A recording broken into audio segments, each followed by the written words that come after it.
여러분 조금 전에 본문 말씀 읽으실 때 제가 보니까 몇몇 분들은 아니 이렇게 하시는 분들이 계셨어요. 왜냐하면 지난주랑 같은 본문이죠. 대부분은 별로 상관이 전혀 없으신 것 같은, 전혀 기억이 나지 않는 분도 계시겠지만, 여러분 저희가 이 같은 본문을 가지고 두 주에 이어서 말씀을 나누려고 합니다. 지난주에는 12번째 사도를 세우면서 주님의 은혜 가운데 선출되었던 마띠아를 중심으로 해서 살펴보았고요. 오늘은 선출되지 못한 요셉에 대한 내용을 함께 살펴보고자 합니다. 지난주에 잠깐 말씀을 나누었던 것처럼 그 사도로 뽑히게 되는, 선출되는 그 가운데 사도들이 내세운 조건은 단 하나였습니다. 예수님의 공생의 처음부터 마지막까지 항상 함께하는 것이었죠. 그리고 이걸 저는 개인적으로 참 좋습니다. 왜냐하면 예수님을 따르는 제자 혹은 주님께 쓰임받을 어떤 조건을 건다라고 했을 때, 그것에 만약에 세상에 어떤 조건을 건다라고 하면 얼마나 마음이 힘들겠어요. 세상에서 이 정도의 재산, 이 정도의 명예, 또 이 정도의 뭔가를 이루어낸 사람만 주님께 쓰임받을 수 있다라고 하면 그것만으로도 참 낙담이 될 텐데, 언제나 그리고 항상 예수님을 따라다니면 그것으로 족하다라고 해주시는 말씀은 참으로 큰 위로가 됩니다. 근데 하지만 이건 실은 쉬운 게 아니에요. 왜냐하면 예수님을 따라다닐 때 이런 좀 전에 했던 찬송처럼, 맞아요, 실만한 물가, 푸른 초장, 그럴 때도 있죠. 너무 좋아서 예수님을 따라다니는 것 그 자체가 너무 행복하고 감사할 때도 있습니다. 하지만 예수님을 따라다니니까 오히려 힘들고 어려울 때도 있죠. 예수님 따라다니는 그것 때문에 핍박도 받고, 다른 누구가 아니라 예수님을 섬긴다라는 그 이유 때문에 불이익을 당해야 될 때도 많이 있었습니다. 그리고 예수님께서 어떤 대우를 받으셨습니까? 예수님께서 그 당시에 유대인들로부터요, 이단의 괴수라는 말도 들었고, 오히려 마귀에 붙들린 사람이라는 말까지 들었던 분이었습니다. 그러니까 예수님을 따라간다는 말은 실은 많은 손해, 어려움들을 감수해야 한다라는 의미이겠죠. 근데 그럼에도 불구하고 예수님을 늘 따라다녔던, 예수님 곁을 지켰던 두 사람이 있었습니다. 저희가 지난주에 살펴보았던 마띠아, 그리고 오늘 함께 살펴볼 요셉이 여기에 해당이 되죠. 이것을 저희가 지난주에 살펴보았던 아마 표현이 기억나실 겁니다. 우리 사도행전 1장 21절 우리 후반부 말씀만, 노란색 부분만 같이 읽어볼까요? 주 예수께서 우리 가운데 출입하실 때에 아멘. 이런 기억나시죠?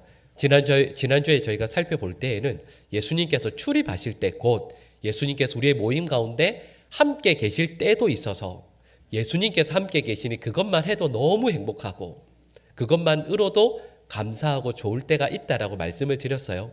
교회는 부흥할 것이고 성도들의 가정과 삶의 자리에는 은혜가 풍성할 것입니다.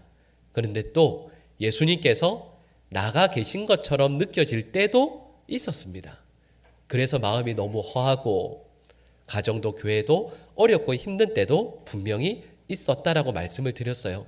하지만 예수님께서 계실 때는 물론이고 계시지 않은 것처럼 고백되어지는 예수님께서 출입하시는 그때들마다도 늘 맡겨주신 자리를 신실하게 지켜내는 것, 그것이 주님께서 기뻐하시는 귀한 일꾼의 자격이라는 것을 함께 나누었습니다. 여러분 방금 읽었던 이 말씀을 저는 지난주에는 문자 그대로 해석을 했고요. 이 내용을 실은 구약의 관점에서, 유대인들의 관점에서도 해석할 수가 있습니다. 이 말씀이 쓰여진 본문이 이 구약 성경 역대하 1장 10절 말씀에 나오는데요. 우리 같이 한번 읽어보실까요? 주는 이제 내게 지혜와 지식을 주사 이 백성 앞에서 출입하게 하옵소서. 이렇게 많은 주의 백성을 누가 능히 재판하리까 하니 아멘. 이런 이 말씀은 솔로몬이 하나님께 기도했던 내용입니다. 근데 이 말씀을 자세히 보시면 솔로몬이 이렇게 말씀해요. 이 백성 앞에서 출입하게 하옵소서, 이 말씀이 나옵니다. 여러분 여기에서 백성 가운데 출입한다라는 말은 수거예요. 유대인들이 늘상 쓰는 표현이었습니다. 그리고 이 의미는 가장 간단히 말씀을 드리면 통치한다라는 뜻입니다. 구약 성경에서 왕을 여러 가지 상징적인 단어로 표현을 했었는데 그 중에 하나가 목자이거든요. 이런 목자는 양들이 모여 있으면 그 사이를 어떻게 할까요? 출입합니다. 양들이 모여 있을 때 그곳으로 왔다가 또 양들이 안전한 것을 보면 또 다른 데를 살펴보기 위해서 다른 데로 가기도 합니다. 그래서 어디 가운데로 출입한다라는 말씀의 의미는 무엇인가를 통치한다라는 의미예요. 양이 목자의 다스림을 받고 그 가운데 진정한 행복을 누리는 것처럼, 그래서 목자가 양 가운데 들어가고 나가는 것처럼 예수님께서 그 초대교회 성도들 가운데 출입하신다라는 말씀의 의미는 예수님께서 그들을 왕이자 목자로 다스리심을 인정하고 그 통치에 따른다라는 의미가 그 속에 포함되어져 있습니다. 그러니까요, 예수님께서 세우시는 사도로 쓰임 받는다라고 했을 때 그 가장 중요한 조건은 예수님의 출입 가운데 항상 함께하는 사람, 곧 다시 말씀을 드리면 예수님의 통치를 늘 겸손히 인정하고 그 통치를 받아들이는 사람이어야 한다라는 것을 말씀하고 있는 것이죠. 그런데 예수님의 통치를 늘 받아들이는 사람에게서 반드시 나타나는 삶의 특징이 있습니다. 이 내용을 살펴보기 전에 먼저 오늘 본문과 연관해서 이 질문을 먼저 해보겠습니다. 저희가 제가 지난주에 했던 질문이에요. 아마 실은 답도 아실 텐데, 왜 하나님께서 마띠아를 뽑으시고 요셉은 탈락시키셨을까요? 이유가 뭘까요? 그죠? 이게 정답이에요. 우리는 모릅니다. 그 이유를 우리는 전혀 모르죠. 정확히 알 수가 없습니다. 그것은 분명히 하나님의 뜻이라고 고백되어질 수밖에 없죠. 하지만 관점을 살짝만 다르게 해서 질문하면 우리가 기억해야 할 것이 있습니다. 여러분, 마띠아는 사도로 선출되었습니다. 그리고 요셉은 사도로 선출되지 못하였죠. 질문입니다. 이 과정을 통해서 신앙의 유익을 얻는 사람은 누구였을까요? 대답, 마띠아이겠습니까? 아니면 요셉이겠습니까? 아니면 둘 다이겠습니까? 둘 다예요. 그러니까 이렇게 말씀드릴 수 있습니다. 주님께서는 두 사람을 위해서 한 사람은 떨어뜨리셨고 한 사람은 붙여주셨다라는 말씀이에요. 다시 풀어서 말씀을 드리면 주님께서는 마띠아를 위해 마띠아를 사도로 선택하셨고 요셉을 위해 요셉을 사도로 선택하지 않으셨다라는 말씀입니다. 여러분, 저희는 이렇게 늘 생각해요. 선거에 누가 두 사람이 올라가게 되었을 때 누가 되었나? 아니면 누가 떨어졌나? 된 사람은 얼마나 좋을까? 안 된 사람은 얼마나 힘들까? 우리의 관심은 온통 여기에만 있습니다. 하지만 이것은 우리의 하나님께 실은 중요한 것이 아닙니다. 선출된 마띠아가 내가 이제 사도가 되었다라고 하며 교만할 이유가 전혀 없습니다. 마띠아는 사도로 선출된 것이 결코 자랑이거나 기쁨일 수 없습니다. 왜냐하면 마띠아에게 기쁨은 오직 예수님 한 분뿐이기 때문입니다. 요셉도 마찬가지죠. 요셉이 선출되지 못했다고 해서 그가 낙심되고 시험에 들어야 하는가? 여러분, 결코 그렇지 않습니다. 요셉의 기쁨, 요셉의 자랑은 오직 단 하나, 예수님 한 분뿐이기 때문이죠. 중요한 것은 이들이 누가 선출되었는가, 선출되지 않았는가가 아니라 하나님께서 그들을 위해 여전히 일하시고 그들을 통하여 하나님의 뜻을 이루어내길 원하신다라는 것입니다. 마띠아와 요셉은 사역의 자리 그리고 형태는 다르지만 공통점이 있죠. 어느 자리를 주님께서 주시든 그 가운데 신실하게 그리고 맡겨준 사명을 충성을 다해 감당하여 초대교회를 귀하게 일구어낸 믿음의 일꾼이었다라는 점이죠. 그래서 저희가 지난주에 살펴보았던 마띠아는 초대교회의 귀한 일꾼이 되었고요. 그리고 전승에 따르면 외경을 남기기도 했고, 그리고 그는 유대 지역에서 복음을 전하다가 그곳에서 순교하였습니다. 그러면 요셉은 어떻게 쓰임 받았겠습니까? 요셉이 누구인가라고 했을 때 오늘 본문 말씀을 보면 요셉의 이름이 두 가지가 더 나옵니다. 첫 번째가 뭐예요? 바사바라는 이름이죠. 바사바는 말 그대로 하면 안식일 혹은 안식의 아들이라는 뜻입니다. 히브리식 이름이죠. 그리고 로마식, 헬라식으로 이름이 뭐냐 하면 유수도입니다. 의로운 사람이라는 뜻이죠. 근데 여러분, 이 유수도라는 인물이 신약 성경을 보면 여러 사람이 나옵니다. 근데 그들의 공통점은 모두 사도 바울의 신실한 동역자라는 공통점이 있고요. 대신 오늘 본문에 나오는 유수도와는 분명히 다른 인물입니다. 근데 여러분, 요셉과 같은 인물로 추측할 수 있는 사람이 한 분 있어요. 그게 누구냐면, 여러분, 요셉의 또 다른 이름이 뭐였냐면 바사바입니다. 여러분, 바사바라고 했을 때 머릿속에 딱 떠오르는 인물이 있으시죠? 누구일까요? 예, 바나바라는 분입니다. 여러분, 이렇게 말씀을 드리면 실은 그 헬라어로 원문으로 보면 여러 긴 철자 가운데 딱 한 자만 달라요. 그래서 어떤 분들은 이름이 비슷하니까 바사바와 바나바가 동일한 분이 아닌가라고 하는 분도 있지만, 그죠? 여러분 표정을 보니까 그거 너무 억지인 것 같지 않습니까? 아니, 한 글자 차이라고 같이 묶는 게 말이 되나? 여러분, 그런데 이 부분을 설명하기 위해서 여러분, 우리가 가지고 있는 성경이 있습니다. 성경은 크게 구약 성경과 신약 성경으로 나뉘죠. 질문해 볼까요? 여러분, 구약 성경과 신약 성경의 원본은 있을까요? 없을까요? 없습니다. 여러분, 성경의 원본은 남아 있지 않습니다. 이렇게 말씀을 드리면 몇몇 분들이 놀라실 수도 있어요. 아니, 성경에 원본이 없는데 어떻게 그걸 우리가 하나님의 말씀으로 믿고 받아들일 수 있는가? 이렇게 말할 수 있지만, 여러분, 실은 지금까지도 많은 성서학자들이 수많은 사본들을 비교하고 연구해서 완성된 본문으로 내어놓은 것이 바로 저희가 가지고 있는 이 성경입니다. 그래서 성경 본문 가운데서 예를 들면 불확실하거나 내용이 전혀 상반되게 틀린 내용은 없다라고 보셔도 됩니다. 잠깐 설명을 드리면, 여러분 아마 아시는 헤로도투스라는 분이 역사라는 책을 쓰신 것을 아실 거예요. 근데 여러분, 이 역사라는 책에 사본이 몇 개가 남아 있냐면 지금까지 8개가 남아 있습니다. 그리고 원본과 사본, 첫 번째 사본과의 시간적인 간격이 몇 년이냐면요, 1350년입니다. 여러분, 그리고 로마의 줄리어스 시저가 쓴 갈리아 전쟁기라는 책이 있는데요, 이것은 사본이 총 10개가 남아 있습니다. 근데 원본과 사라진 원본과 첫 번째 사본의 시간적인 간격이 몇 년이냐면 950년입니다. 여러분, 그런데요, 제가 좀 전에 말씀드린 신약 성경의 사본이 몇 개가 있냐면 24,643개가 있습니다. 사본의 숫자에서도 비교가 안 되죠. 그리고 원본과 첫 번째 사본과의 시간적인 간격이 몇 년이냐면 50년입니다.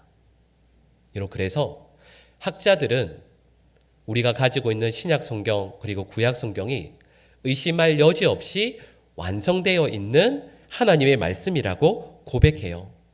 근데 여러분, 제가 이 말씀을 드리는 이유가 있습니다. 그 성경의 여러 사본들 가운데서 아주 특별히 중요한 사본들이 있어요. 아주 오래되었고, 예를 들면 사도행전이라고 했을 때 한 권이 온전히 다 남아있는 아주 중요한 사본들이 몇 개가 있습니다. 근데 그 중에 하나의 사본이 오늘 본문 23절 말씀을 이렇게 쓰고 있습니다. 우리 화면에 나오는데요, 우리 1장 23절 같이 읽어보겠습니다. 그들이 두 사람을 내세우니 하나는 마띠아라. 아멘. 제가 괄호로 해서 다른 신약 사본이라고만 써놨는데 좀 더 정확히 말씀을 드리면 대문자 D 사본이라고 이야기합니다. 학자들이 문제가 생겼을 때 먼저 찾아보는 아주 중요한 사본이에요. 근데 여러분, 여기에 보시면 첫 번째 줄 보시겠어요? 따옴표로 해서 쉼표로 해서 되어 있는 부분이 있습니다. 하나는 누구라고 되어 있다고요? 바나바라고 되어 있습니다. 이상하죠? 모두가 다 바사바라고 하고 있는데 여기에서는 바나바라고 쓰고 있습니다. 여러분, 이뿐만 아닙니다. 여러분, 사도행전 4장 36절에서 37절 말씀 화면에 나올 텐데요, 우리 같이 한번 읽어보실까요? 구브로에서 난 레위족 사람이 있으니 이름은 요셉이라. 사도들이 일컬어 바나바라. 번역하면 위로의 아들이라 하니 그가 밭이 있음에 팔아 그 값을 가지고 사도들의 발 앞에 두니라. 아멘. 바나바의 원래 이름이 뭐라고요? 요셉이라고 되어 있습니다. 잘 들으시나 확인한 거예요. 요셉이라고 되어 있죠. 그러니까 좀 전에 말씀드렸던 사도행전 1장의 말씀에 나오는 요셉과 이름이 똑같아요. 여기에 바나바 혹은 요셉이라고 되어 있습니다. 그런데요, 4장 36절 말씀에 나오는 사도들이 일컬어 바나바라라고 하는 이 말씀이 신약 성경의 또 다른 어떤 사본들에서는 뭐라고 나와 있냐면 바사바라고 나옵니다. 여러분, 저희가 그 사본을 통해서 성경 본문을 완성할 때에는 여러 학자들이 모여서 의논을 나누어요. 그때 보다 많은 사본이, 보다 더 중요한 사본이 하는 것으로 그 하나를 결정하게 됩니다. 여러분, 그리고 이 과정이 맞죠? 당연히 맞습니다. 여러분, 그런데 저는 성서학을 공부하면서 여러 사본들을 공부해 보면서 저의 신앙 고백이 무엇이냐면, 저희가 가지고 있는 이 성경도 당연히 중요하죠. 그런데 말씀드렸던 것처럼 사본에 혹시 다른 부분이 있다라고 한다면 그 다른 부분도 하나님의 뜻과 하나님의 원하심이 담겨 있다라고 고백하거든요. 여러분, 이 내용을 제가 다시 한번 재구성을 해보면 이렇게 말씀드릴 수 있습니다. 여러분, 오늘 본 말씀 사도행전 1장 말씀의 내용이 이렇게 연결이 됩니다. 이 11명의 사도를 포함한 120명의 제자들이, 성도들이 마가의 다락방에 모여서 예수님의 말씀에 따라 기도하고 있었습니다. 성령께서 우리 가운데 임하시길 그들이 간절히 기도하고 있습니다. 그러다가 갑자기 사도 베드로가 이야기를 하게 되어서 12번째 사도를 선출하게 되었어요. 그래서 주님께서 누구를 저에게 사도로, 마지막 사도로 허락해 주실지를 간절히 기도하고 나서 제비를 뽑습니다. 여러분, 120명 중에서 제가 처음에 말씀드렸던 예수님께서 늘 출입하실 때 함께 했던 그 사람을 뽑으니 몇 명이었죠? 2명요. 마띠아와 요셉이었습니다. 근데 여러분, 이 자리에 있는 모든 사람들이, 120명의 사람들이 알고 있어요. 누가 선출되어야 했었죠? 요셉이요. 여러분, 이건 11명의 사도들도 알고 있고 본인들도 알고 있고 함께 기도하고 있는 모든 사람들도 알고 있습니다. 요셉이 선출되어야 하겠구나. 여러분, 그런데 기도하고 제비 뽑기를 했습니다. 누가 선출돼요? 마띠아가 선출됩니다. 여러분, 거기에 한번 여러분이 있다라고 생각해 보세요. 여러분, 그때 그 분위기가 얼마나 어색하고 힘들겠습니까? 어떻게 해야 될까요? 모두가 다 120명 중에 단 한 명의 예외도 없이 요셉이 될 거라고 생각을 했는데 하나님께 기도하고 제비를 뽑았는데 마띠아가 선출되었습니다. 가장 당황했을 분들은 11명의 사도들이겠죠. 요셉을 어떻게 위로해야 되나? 나머지 사람들도 요셉을 어떻게 위로해야 되나? 더군다나 선출된 마띠아는요, 요셉을 어떻게 위로해야 되겠어요? 여러분, 그런데 저희가 아까 읽었던 사도행전 4장 말씀을 보면 이 요셉의 별명이 있습니다. 별명이 뭐예요? 바나바, 곧 위로의 아들이에요. 사도들이 이 별명을 지어주었습니다. 무슨 의미일까요? 그가 사도들을 오히려 위로해요. 아니라고. 주님께서 세우시는 것이라고. 나는 어느 자리, 어느 위치에 있든 주님께 충성하겠다고. 이런 그가 마지막으로 세워진 12번째 사도 마띠아를 위로해요. 함께 기도한 모든 이들을 다 요셉이 위로합니다. 여러분, 그래서요, 바나바라는 그 별명을 다른 누가 지어준 게 아니에요. 사도들이 지어준 이름, 별명이었습니다. 위로의 아들이라고 했을 때, 이런 이 위로에는 헬라어 원문으로는요, 고통을 멈추게 하는 치료제라는 뜻이 포함되어져 있습니다. 12번째 사도를 뽑았던, 선출했던 이 일이 초대교회 가운데 실은 큰 고통이 될 수 있었거든요. 근데 이 고통을 대신 오히려 위로하고 치료하는 데 쓰임 받았던 것이 바로 바나바였습니다. 여러분, 여기까지 이 말씀은 실은 제가 여러 사본들을 가지고 추측한 내용입니다. 근데 여러분, 이 추측한 내용과 별개로요, 분명한 사실이 또 초대교회에 일어난 것이 있습니다. 사도행전 6장 말씀을 보면 초대교회의 또 중요한 일이죠. 성령과 믿음이 충만한 7분의 집사님을 세우는 사건이 있습니다. 여러분, 그 본문을 이렇게 말씀해요. 우리 사도행전 6장 5절에서 6절 말씀이 화면에 나오는데 같이 읽어보실까요? 온 무리가 이 말을 기뻐하여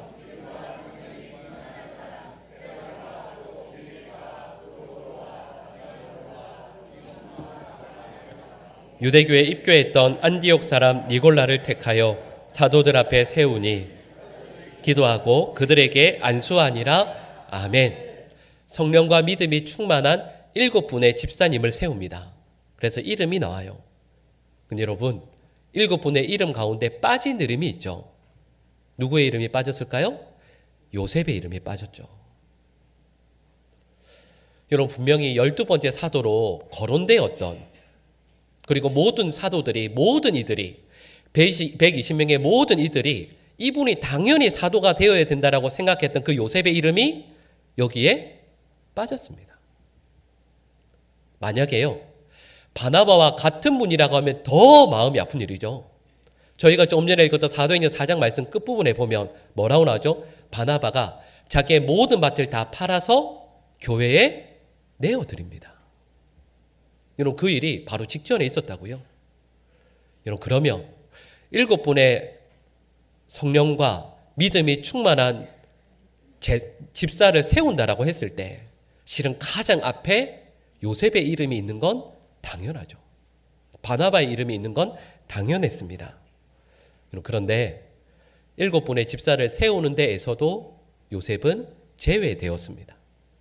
오늘 본 말씀에 나오는 바사바와 바나바가 동일한 분이든 동일하지 않든 실은 이 일은 이들에게 얼마나 마음에 큰 무거운 짐이고 상처였겠습니까?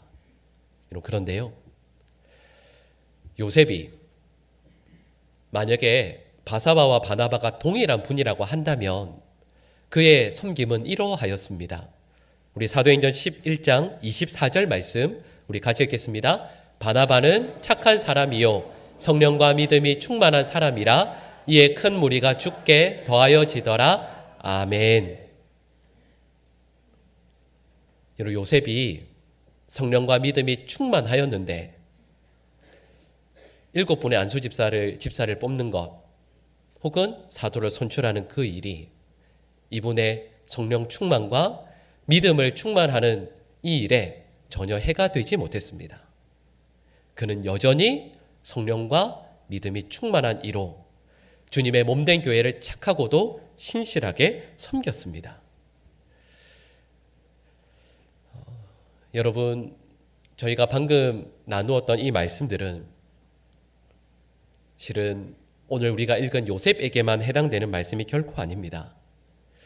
저희가 지난주에 이어서 이 말씀을 두 번으로 나누어서 함께 살펴보았을 때 그럼요, 우리 교회에는 요셉과 같은 일꾼이 꼭 필요합니다. 그런 재직들이 꼭 필요해요. 주님께서 어떤 직분을 주셨을 때 이것 때문에 교만해지지 않고 맡겨준 자리에서 최선을 다해서 나의 이름 석자를 드러내기 위해 애쓰는 것이 아니라 주님의 영광을 위해 기꺼이 나의 모든 것을 내어놓는 마띠아와 같은 일꾼도 필요하고, 또 그리고 혹시 나에게 그 직분을 주시지 않으셨다 할지라도 요셉과 같이 어떤 직분, 어떤 자리에서도 충성을 다하는 일꾼이 필요합니다. 앞서 말씀드렸던 것처럼 이들은 어떤 자리가 허락되든 허락되지 않든 내가 이렇게 섬겼는데 이것을 인정받지 못하는 것 같아서 마음이 괴롭다 할지라도 나의 감정, 나의 생각의 통치를 받는 것이 아니라 우리 가운데 늘 출입하시는 우리 주님의 통치를 받는 하나님의 사람이니 어떤 가운데에서도 낙담하지 않고 나의 모든 것들을 다 내어드려 헌신하는 것이죠. 세상에서는 직분을 높음으로 낮음으로 판단할 텐데 주님의 백성들은 그 직분을 높음이나 낮음으로 오해하지 않고 겸손히 섬길 수 있는 자리로 고백하며 섬기는 것입니다. 여러분, 저는 우리 교회 모든 성도들이 어떤 이는 마띠아와 같이 그리고 어떤 이는 요셉과 같이 주님의 통치를 늘 받고 주님께 온전히 쓰임받는 하나님의 사람들 될 수 있기를 간절히 축복합니다. 오늘 저희가 3부 예배가 끝나고 나서 5 분의 장로를 선출하기 위한 항존지 선거를 진행하게 됩니다.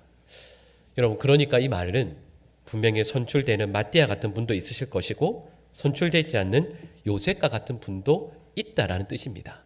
하지만 오늘 말씀과 같이 하나님께서는 마띠아에게도 그러하셨던 것처럼 요셉도 하나님의 선한 길로 인도해 주실 것입니다. 우리 모두에게도 마찬가지입니다. 나의 감정, 나의 생각을 앞세우지 않고 주님의 이끄심에 순종할 수 있는 우리 모든 믿음의 백성들 될 수 있기를 축복하고요. 혹시 선출된 분이시라고 한다면 마띠아와 같이 나의 이름을 드러내지 않고 겸손히, 늘 겸손히 섬길 수 있는 하나님의 사람 되시기를, 혹시 선출되지 못했다 할지라도 요셉과 같이 더욱더 착하며 더욱더 성령 충만하며 더욱더 믿음이 충만한 하나님의 일꾼으로 온전히 쓰임받는 하나님의 백성들 될 수 있기를 간절히 축복합니다. 기도하겠습니다. 지금도 신실한 믿음의 백성들, 충성된 종들을 찾으시는 하나님, 이 시간 저희 모두가 신실한 주의 백성이 될 것을 소망하며 결단합니다. 주님께서 저희를 마띠아로 세우시든 혹은 요셉과 같이 세우시든 아니면 세상 그 누구도 알아주지 않는 빛도 이름도 없이 살아가는 그런 종으로 세우셨든 주님의 이끄심에 온전히 순종하여 겸손히 섬기는 착하고 충성된 종들이 되게 하여 주시옵소서. 예수님의 이름으로 기도합니다. 아멘.